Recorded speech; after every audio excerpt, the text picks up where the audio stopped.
between two top world level athletes.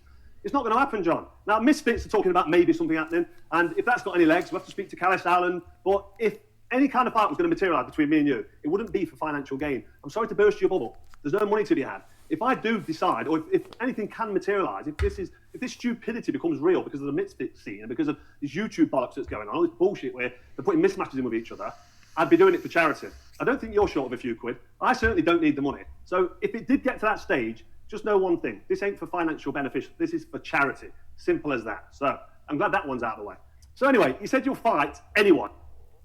What's going on, people? It's your man, the YB, back once again. So we're going to go break this down, this whole reaction from Carl the Cobra Froch to John Fury. I'm going to start off with a neggy here. Didn't like this part. Listen, man. John has been begging to be filled in by some. Yeah? The fans, the world needs to see John Fury filled in. So, I've got no problem. I respect Carl Froch for saying the charity angle. However, I didn't like how he kind of phrased it. Oh, we both need to do it for charity. No. Carl, if this guy wants to make a bag out of it, let him make a bag out of it. That's how I feel.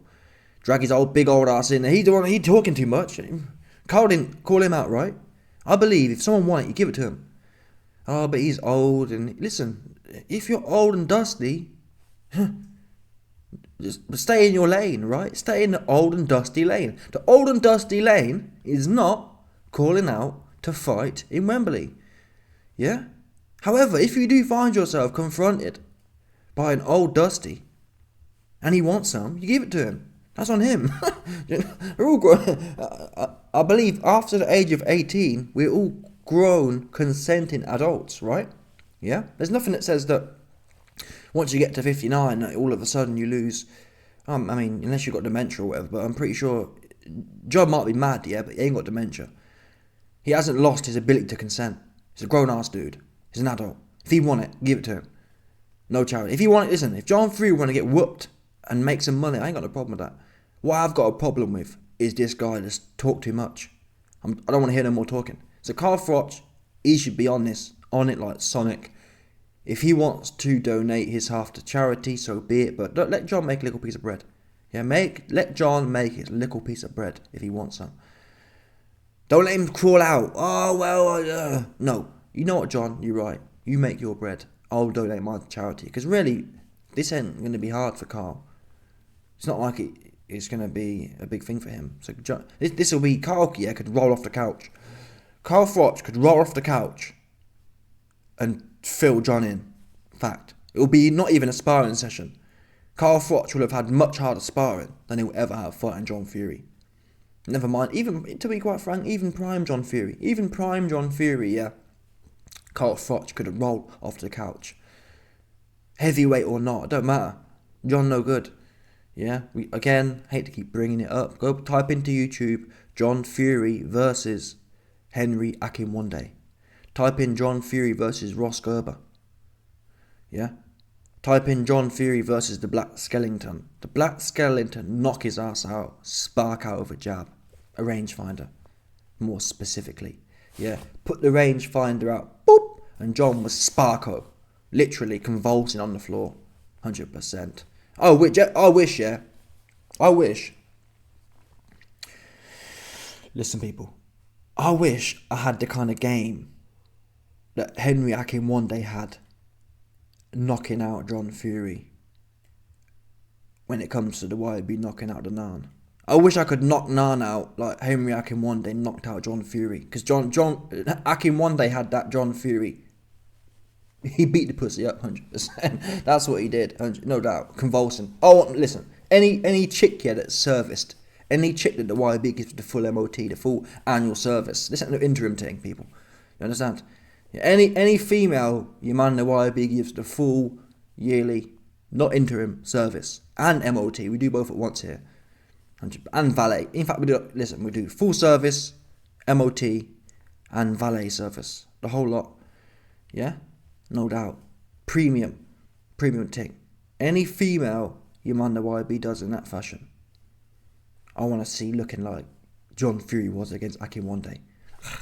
On the floor, just clenched up. John Fury's foot was clenched. This like proper, just 100%. Yeah, that's you best believe it. That's how you man the YB leave them fully serviced females. They clenched up, like John. Yeah, and that's what I think about. Anytime you man the YB getting some naan, yeah, I'll think about Henry Akin one day and John Fury. I think I need to beat this up. I'm trying to, when I'm hitting it, yeah, I'm thinking I'm hitting this like Akin one day hit John. That's how I'm trying to knock the pussy out, 100%. I'm trying to knock it out like John was knocked out. You understand? And to be more specific to myself, the YB is a light-skinned Donny, yeah? No doubt. John Fury versus Ross Gerber. Ross Gerber is Team Lighty. So it's more, as far as beating the pussy up goes, it hits home for me, yeah? Seeing a fellow light-skinned cat knock John Fury out, had him the same way. John Fury was bent all out of shape. His young Primarchs was bent all out of shape as well.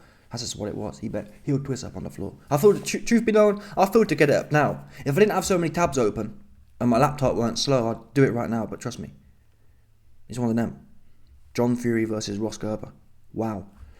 Light-skinned cat left him. You wouldn't even call it sleeping, because sleeping wouldn't be right to say, because he was convulsing.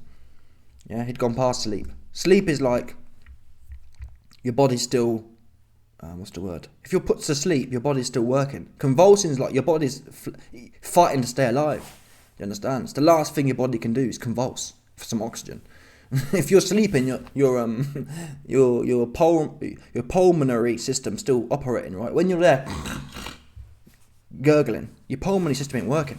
It's your body's last response just to gasp in some air. And you start snorting like a pig because you fully shut down. That's how Gerber left him on the floor, twist up. Yeah, so John, stop it. John, stop. Yeah, you ain't have it in your prime. What planet you on?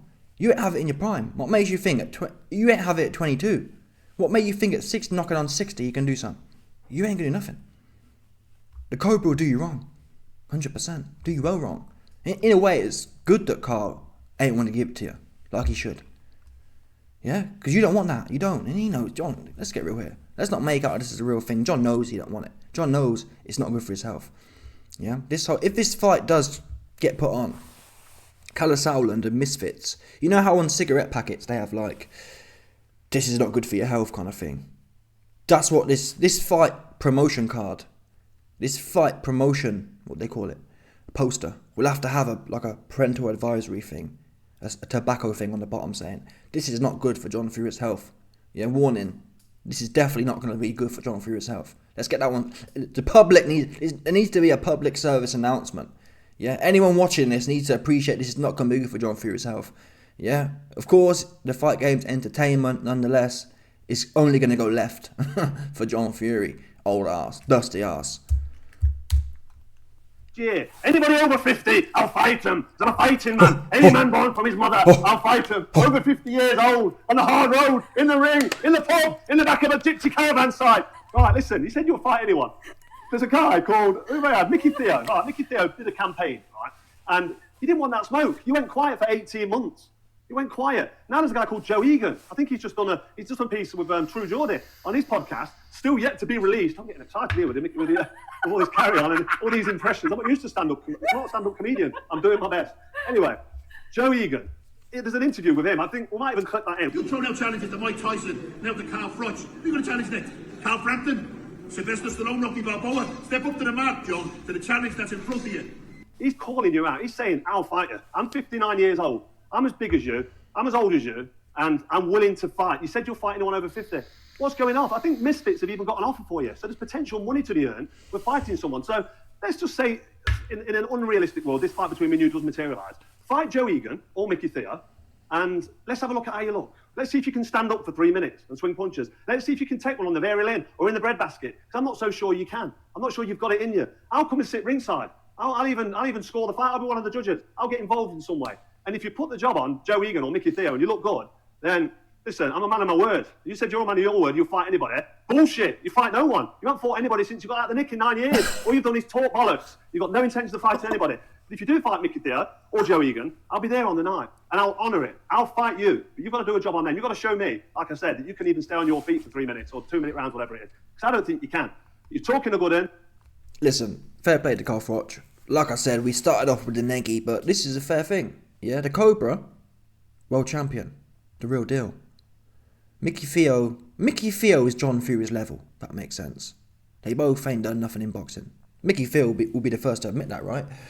John Fury did absolutely nothing in boxing. Mickey Theo did absolutely nothing in boxing. You just don't get to box Carl Froch because of your son. Your son has done something in boxing. Yeah? Controversial or not, Tyson Fury has done something in boxing, right? You've done nothing. What makes you think you rock up and get to jump in there with the Cobra? No, it don't work like that. Yeah?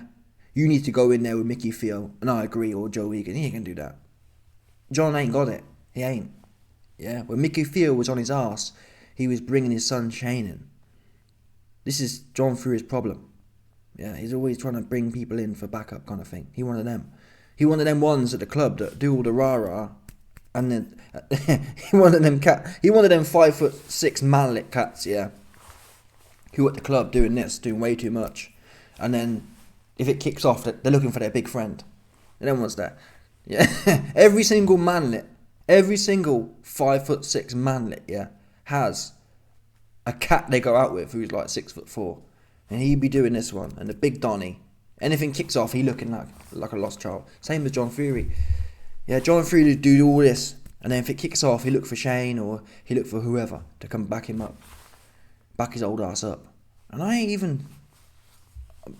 No one mentions John. That's the thing. Oh, John got bent out of shape when Mickey Theo was on his neck. John was like, I don't like society. It's wrong. Society is so wrong now because why do people want to see old men fight for? There's something wrong with the world. I'm going to live in a field and hunt rabbits. You brought it on yourself, John. You talk too much. Yeah, you talk too much and you got called out. Your beak writes checks that your ass can't cash. Bottom line, that's what it is. And you don't want none of the Cobra. That's what you don't want. You don't. Listen. Truth be known, listen. It's not a good sign, but I'm going to tell you now. I'd put money on Mickey Theo to turn over John Fury. I'd put money on Joe Egan to turn over John Fury. I'd put money on Carl Froch to turn over John Fury. Simple as that. Am I a hater? Maybe. That's what I'm telling you now. All three of them would turn him over because he don't want it. You're giving it the big jibe talk. You've already asked for it. Anyone over 50? You've got two people here queuing up to fight you. You've got TV that want it, misfits. Why didn't you take the fight and let's have a look at you? Because you ain't got it in you. You don't want it. You ain't got the knackers, like you said. You ain't got the knackers. You're not a fighting man. You're just a talker. Woo, I've got to take a breather. Listen, I'm back in the room. So yeah, people. Anyway, I'm out of here. Let me know your thoughts. Big shout out to my doggy Fundos Productions for coming through and boosting the coin. And I'll catch you, man, on the flip. No doubt.